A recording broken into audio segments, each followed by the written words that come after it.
அஸ்ஸலாமு அலைக்கும். நேற்று மார்க்கெட்லேருந்து வர வழியில் இந்த நாவல் பழம் நவாப்பழம் பார்த்தோம். விட மனசே இல்லை. இதெல்லாம் ஒரு சீசனல் ஃப்ரூட் தானே, அந்தந்த சீசனுக்கு தான் கிடைக்கும். அதனால் வாங்கிட்டு வந்துட்டோம். ஆனால் ஒரு கிலோவே 120 ரூபா சொல்கிறாங்க. நான்லாம் ஸ்கூல் படிக்கிறப்ப எங்கள் ஸ்கூலில் ஒரு பெரிய நவாப்பழமாக இருக்கும்.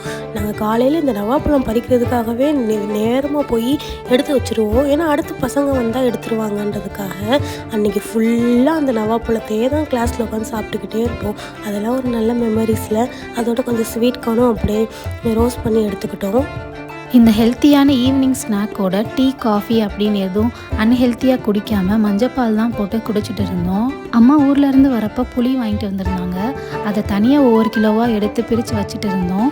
சில பேர்லாம் சொல்லி கேள்விப்பட்டிருக்கேன், அம்மா வீட்டில் இருந்து புளியை வாங்காதீங்க, எண்ணெய் வாங்காதீங்க, மிளகாலாம் வாங்கிடாதீங்கன்னு சொல்லுவாங்க. இதெல்லாம் எனக்கு நம்பிக்கவே இல்லை சுத்தமாக. நீங்கள் இதெல்லாம் நம்புறீங்களான்னு மறக்காமல் சொல்லுங்கள்.